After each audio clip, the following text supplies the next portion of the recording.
అది మాయాపురం అనే ఓ గ్రామం. ఆ చుట్టుపక్కల గ్రామాల నుండి నగరానికి వెళ్లే మార్గమధ్యలో ఆ గ్రామం ఉండటం వల్ల చాలా మంది బాటసారులు, వ్యాపారులు నగరానికి వెళ్లే ముందు అక్కడ ఆగి విశ్రాంతి తీసుకుని మరీ వెళతారు.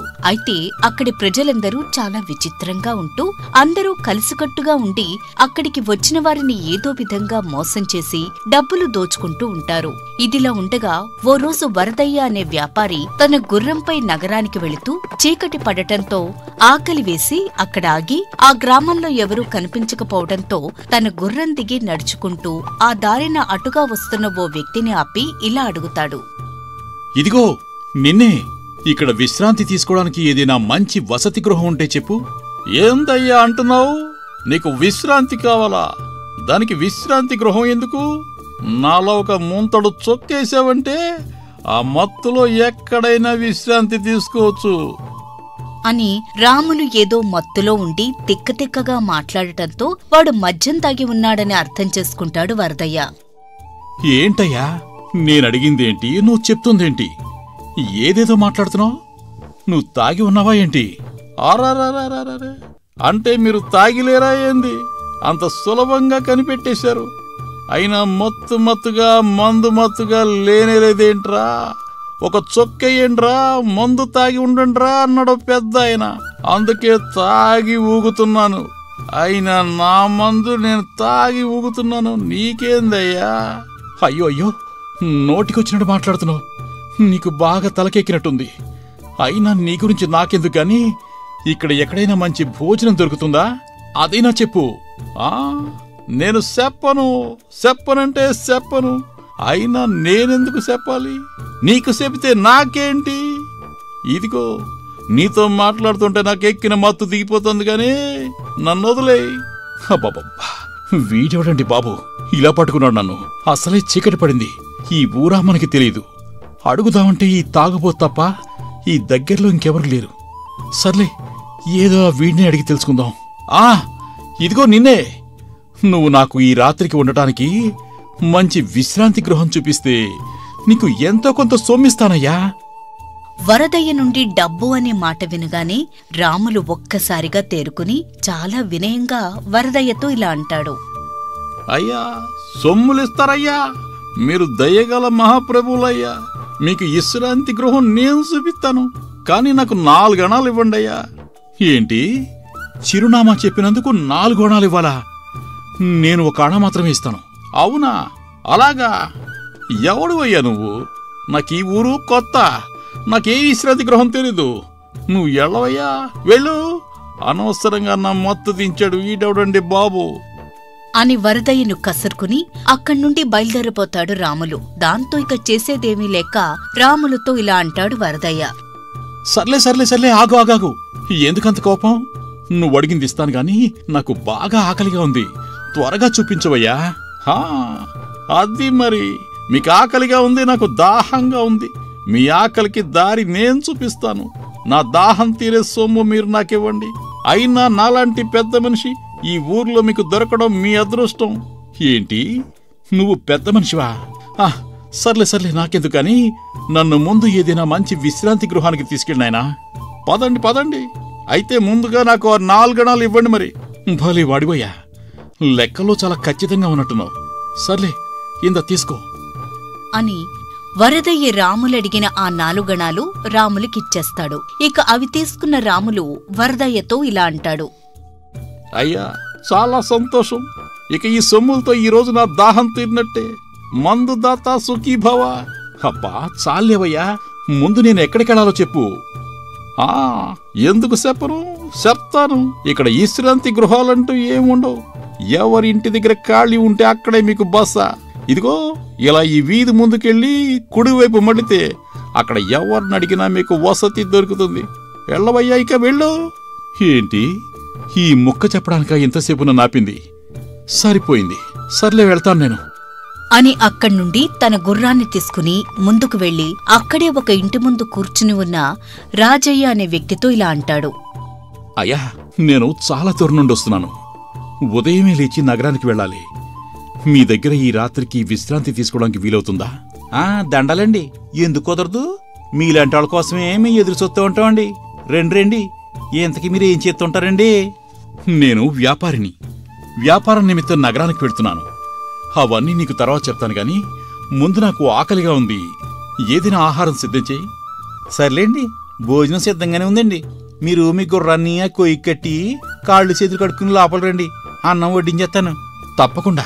ఇదిగో ఇప్పుడే వస్తాను అని వరదయ్య ఇంటి బయట ఉన్న ఒక కర్రకు తన గుర్రాన్ని కట్టి దానికి గ్రాసం వేసి అక్కడ్నుండి ఇంటి లోపలికి వెళ్లి అప్పటికే రాజయ్య సిద్ధం చేసి ఉంచిన భోజనం తిని రాజయ్యతో ఇలా అంటాడు. ధన్యవాదాలయ్యా. అమోఘమైన భోజనం వడ్డించావు. నా ఆకలి తీర్చావు. మంచిదయ్యా. ఇక మీరు అదిగో ఆ గదిలోకి వెళ్ళి విశ్రాంతి తీసుకోండి. రేపు ఉదయం లేచి నగరం వైపు మీ ప్రయాణం ప్రారంభించవచ్చు. తప్పకుండా. నా గుర్రం బయటే ఉంది, కొంచెం చూసుకుంటూ ఉండు. దానికేం భాగ్యమయ్యా, ఇక మీ గుర్రాన్ని నా గుర్రంలో చూసుకుంటాను. మీరు నిశ్చింతగా నిద్రపోండి. మంచిది. చూడటానికి ఈ ఊర్లో పెద్ద మనిషిలా ఉన్నావు. ఈ రాత్రివేళ నువ్వు నాకు చేసిన ఉపకారం నేను ఎప్పటికీ మర్చిపోలేను. ఇదిగో ఈ సొమ్ములుంచు అని కొంత సొమ్మును అతనికిచ్చి ఇక గదిలోకి వెళ్లి నిద్రలోకి జారుకుంటాడు వరదయ్య. మరుసటి రోజు ఉదయం వెలుతురు రాగానే లేచి నగరానికి బయలుదేరడానికి సిద్ధమై రాజయ్యను వెతుక్కుంటూ ఇంటి బయటకొస్తాడు వరదయ్య. అయితే తన గుర్రాన్ని రాజయ్య ఎక్కడికో తీసుకుని వెళుతూ ఉండటం చూసి వెంటనే రాజయ్యతో ఇలా అంటాడు వరదయ్య. అయ్యాయ్యా, నేను వెంటనే బయలుదేరి నగరానికి వెళ్ళాలి. మీరు నా గుర్రాన్ని ఇప్పుడు ఎక్కడికి తీసుకెళ్ళకండి. వరదయ్య మాటలతో గుర్రం తీసుకుని వెళుతున్న రాజయ్య ఒక్కసారిగా ఆగి వరదయ్యతో ఇలా అంటాడు. ఏటి నువ్వు అంటున్నావు? నీకు అసలు గుర్రం ఎక్కడిది? ఈ గుర్రం నాది కదా. రాత్రి నువ్వు ఆకలిగా ఉందన్నావు, నీకు భోజనం పెట్టి ఇక్కడ వండిచ్చాను. అంతేగాని నువ్వు గుర్రంతో రాలేదు కదా. రాజయ్య మాటలతో వరదయ్య ఒక్కసారిగా అవాక్కవుతాడు. ఇక కొంతసేపటికి తేరుకుని రాజయ్యతో ఇలా అంటాడు. అయ్యా, నువ్వు చాలా అన్యాయంగా మాట్లాడుతున్నావు. అది నా గుర్రం. రాత్రి నేను నాతో పాటు ఆ గుర్రాన్ని కూడా తీసుకొచ్చాను. నేనే స్వయంగా అక్కడ కట్టి వెళ్ళాను. దయచేసి నన్ను మోసం చేయకు. ఏటేటి నేను నిన్ను మోసం చేస్తున్నానా? ఎవరైనా ఇంటి నవ్విపోతారు. నీకో సంగతి తెలుసా? నా ఇంటి ముందు నా కట్టుకోయ్యా రోజుకొక గుర్రాన్ని పెడుతుంది. ఇక అది నా ఇంటి ముందు ఉంది కాబట్టి ఈ రోజు పెట్టి నీ గుర్రం నాదే. కావాలంటే ఈ విషయాన్ని ఈ ఊర్లో ఎవరినడినా చెప్తారు. ఏంటేంటి, ఈ కట్టుకోయే గుర్రాన్ని పెడుతుందా? అదెలా సాధ్యం? నన్ను మోసం చేయడానికి నువ్వు ఏదేదో మాట్లాడుతున్నావు. అవునా? సరే, ఒక క్షణం ఆగు. ఇప్పుడే అది నేను నీకు నిరూపిస్తాను. ఇదిగో లక్ష్మయ్య, ఓసారి ఇట్రా అని అటుగా వెళుతున్న ఆ ఊరి మరో వ్యక్తి లక్ష్మయ్యను పిలుస్తాడు రాజయ్య. ఇక అక్కడికి వచ్చిన లక్ష్మయ్యతో రాజయ్య ఇలా అంటాడు. ఇగో లక్ష్మయ్య, ఈ పెద్ద మనిషి ఉన్నాడే, రాత్రి మా ఇంటికొచ్చి ఆకలిగా ఉంది అంటే అన్నం పెట్టాను, విశ్రాంతి తీసుకోవడానికి వసతి కల్పించాను. ఇక తెల్లారి లేచి ఇదిగో ఈ గుర్రంతో అందంటున్నాడు. నువ్వే చెప్పు, నా ఇంటి ముందు నా కట్టుకోయ్యా రోజుకో గుర్రం పెడుతుంది కదా. అవునవును, నిజమే. నీ ఇంటి ముందున్న కట్టుకోయా రోజుకో గుర్రం పెడుతుంది. నేను చాలాసార్లు చూశాను. ఏవయ్యా పెద్ద మనిషి, ఎందుకు నీది కాంది నీదని చెప్తున్నావు నువ్వు? లక్ష్మయ్య మాటలతో వరదయ్యకు ఒక్కసారిగా నోటమాట రాదు. ఆ ఊళ్ళో చాలా మంది పొరుగురి వాళ్లు తమ ఊరు వస్తే అందరూ కలిసి మోసం చేస్తూ ఒకరికొకరు సహాయం చేసుకుంటూ ఉంటారు. ఇక అందులో రాజయ్య, లక్ష్మయ్య ఒకరు. అందుకే రాజయ్య అడగ్గానే లక్ష్మయ్య ఆ గుర్రం రాజయ్యదే అని అబద్ధం చెబుతాడు. ఇది తెలియని వరదయ్య ఇలా అంటాడు. అయ్యా, మీరేదో పొరబడినట్టున్నారు. నిజంగా గుర్రం నాదే. అయినా ఎక్కడైనా కట్టుకోయక గుర్రం పుడుతుందా? మీరందరూ కలిసి నన్ను మోసం చేయాలని చూస్తున్నారు. అయ్యో, నేనెందుకు అబద్ధం ఆడతాను బాబో? కావాలంటే సంగతి ఊళ్ళో ఎవరినైనా చెప్తారు. ఎవరి వద్దకో ఎందుకు? ఈ గ్రామాధికారికి నేను మీపై ఫిర్యాదు చేస్తాను. అక్కడే మీ సంగతి తెలుస్తాను. ఏటి గ్రామాధికారికి ఫిర్యాదు చేస్తావా?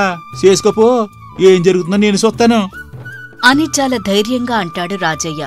ఎందుకంటే ఆ ఊళ్ళో అందరితో పాటు గ్రామ పెద్ద కూడా వీరితో కలిసి ఆ ఊరికి తెలియక వచ్చిన వారిని మోసం చేస్తూ ఉంటారు. ఇక అలా వచ్చిన సంపాదనను అందరూ కలిసి పంచుకుంటూ ఉంటారు. అందుకే చాలా ధైర్యంగా ఏం చేసుకుంటావో చేసుకోపో అని అంటాడు రాజయ్య.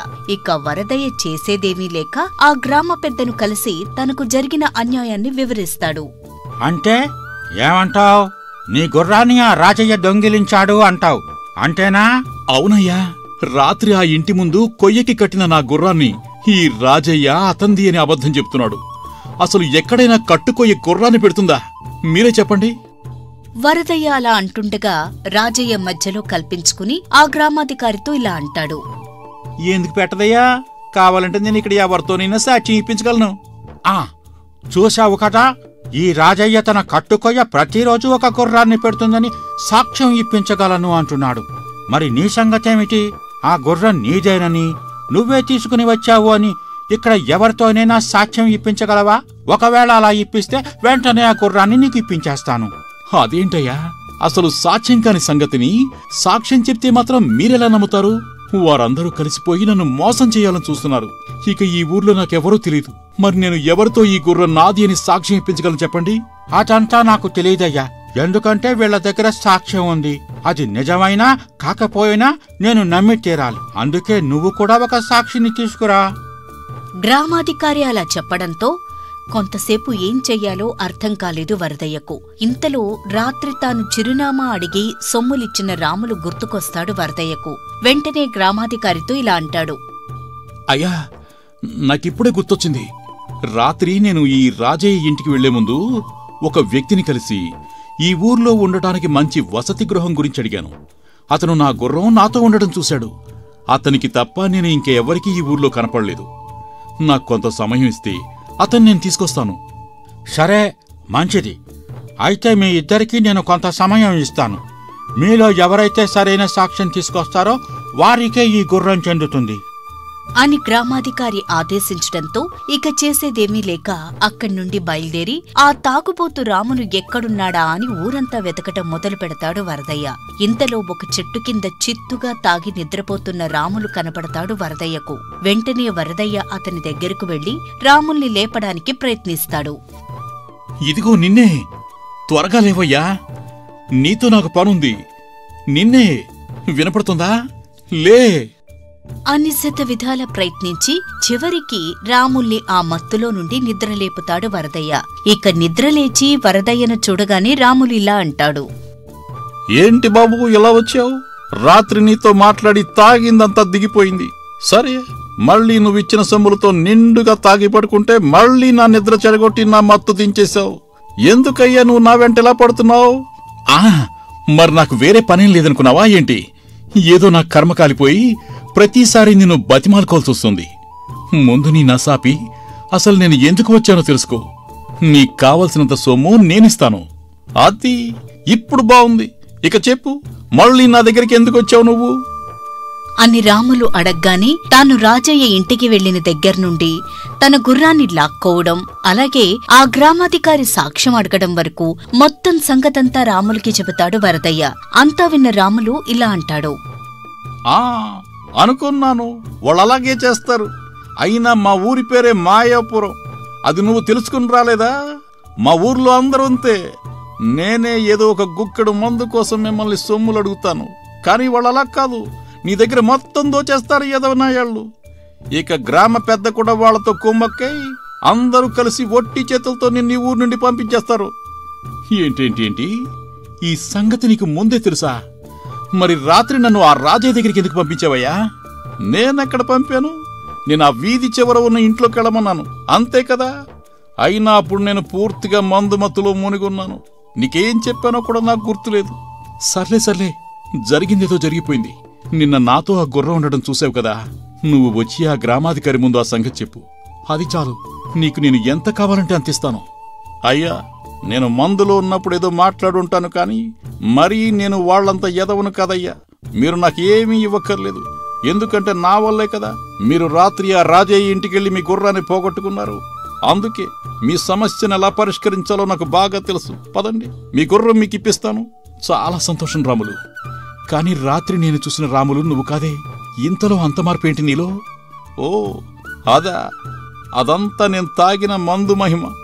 సారా తాగితే నేను మనిషిని కాను, కానీ అదొక అలవాటుగా మరి వదలలేకపోతున్నాను. ఆ మత్తు మనిషి మెదడును బానిస చేసుకుంటుంది. ఆ సమయంలో ఏం చేస్తామో మాకే తెలీదు. అయినా మీకేం తెలుసు మా మందు బాబుల బాధలు. ముందెళ్దాం, పదండి. అలా రాముల్ని తీసుకుని గ్రామాధికారి వద్దకు వస్తాడు వరదయ్య. ఇంతలో ఆ రాజయ్య తన సాక్ష్యంతో అక్కడే సిద్ధంగా ఉంటాడు. చెప్పండి, ఎవరు మీ సాక్షి వరదయ్యా? ఇదిగునయ్యా, ఈ రాములు రాత్రి నేను నా గుర్రంతో ఈ ఊర్లోకి రావడం చూశాడు. ఏమిటి? ఈ రాములని సాక్ష్యం. ఈ రాములు పచ్చి తాగుబోతని ఊరందరికీ తెలుసు కదా. ఇక ఇతని సాక్ష్యం ఎలా చెల్లుతుందని తీసుకొచ్చావు? ఆ మాటలకు అక్కడున్న వారంతా పక్కున నవ్వుతారు. ఇక రాములు కల్పించుకుని ఆ గ్రామాధికారితో ఇలా అంటాడు. అయ్యా, మీరన్నట్టు నేను తాగుబోతునే, కానీ ఇప్పుడు నేను తాగిలేను. పూర్తి స్పృహలో ఉన్నాను. అందువల్ల నా సాక్ష్యం చెల్లుతుంది కదా. అవునా? అయితే నీ కళ్ళు ఎందుకంత ఎర్రగా ఉన్నాయి? మద్యం తాగితేనే కదా అలా ఎర్రగా ఉంటాయి. అయ్యో, మీరు పొరబడ్డారయ్యా. నేను తాగలేదు, అలాగే మత్తులో కూడా లేను. రాత్రంతా నేను ఆ చెరువు అడుగున మంటేసి ఆ చెరువులో చేపల్ని ఉడకబెట్టాను. అసలు కన్ను మూస్తే ఒట్టు. అందుచేత నా కళ్ళు ఎర్రబడి నిద్రమత్తుగా ఉందంతే. ఆ మాటలకు ఆ గ్రామాధికారితో సహా అక్కడి వారందరూ నవ్వుతారు. అప్పుడు గ్రామాధికారి ఇలా అంటాడు. ఏమిటి? నీకసలు బుద్ధుందా? ఎవరైనా చెరువు కింద మంట వేస్తారా? చెప్పడానికి నీకు మతి లేకపోయినా నమ్మటానికి నాకు బుద్ధుండాలి కదా. అయ్యా, అదేంటయ్యా?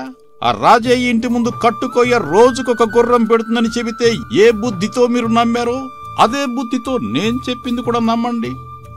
రాములు మాటలకు ఒక్కసారిగా ఆ గ్రామాధికారి కళ్ళు తెరుచుకుంటాయి. తాను ఒక గ్రామాధికారినయ్యుండి ఆ గ్రామంలో జరిగే అన్యాయాలను సమర్థించటం తనకే సిగ్గుగా అనిపిస్తుంది. అందుకే బుద్ధి తెచ్చుకుని ఇంకెప్పుడు ఇలా చేయకూడదని నిర్ణయించుకుని వరదయ్యతో ఇలా అంటాడు. మీరు నన్ను క్షమించాలి. ఎన్నాళ్ళు నా కళ్ళు మూసుకుపోయి వీరికి బుద్ధి చెప్పాల్సింది పోయి వీరందరితో కలిసి ఈ ఊరు వచ్చిన వారందర్నీ మోసం చేసి చాలా తప్పు చేశాను. ఇదిగో చివరికి ఈ తాగుబోతుతో బుద్ధి చెప్పించుకోవాల్సి వచ్చింది. ఏంటయ్యా మీరు అలా మాట్లాడుతున్నారు? మనం అందరం ముందే ఒక మాట అనుకున్నాం కదా. మీరు ఇప్పుడు ఇలా అడ్డం తిరిగితే అలాగా? ఇక ఆపు రాజయ్య. ఇక నుండి అలా జరగటానికి వీల్లేదు. మీలాంటి వారి వల్ల మణిపురం అనే పేరు ఉన్న మన గ్రామాన్ని అందరూ మాయాపురం అంటున్నారు. ఇకపై ఈ ఊరికి వచ్చిన వారెవరూ మోసపోవటానికి వీల్లేదు. మాది మాయాపురం కాదు, మణిపురం అనేటట్టు నడుచుకోవాలి. వరదయ్య, ఇక నీ గుర్రం తీసుకుని నువ్వు వెళ్ళవచ్చు. నిన్ను బాధ పెట్టినందుకు మా ఊరి వారిని అందరినీ క్షమించు. చాలా సంతోషం అయ్యా. రాములు, సరైన సమయానికి వచ్చి నాకు సహాయపడ్డావు. నీకు కూడా నా ధన్యవాదాలు అని వరదయ్య వారందరికీ ధన్యవాదాలు తెలిపి రాజయ్య దగ్గర్నుండి తన గుర్రాన్ని తీసుకుని ఆ మాయాపురం నుండి బయలుదేరి నగరానికి బయలుదేరి వెళ్తాడు.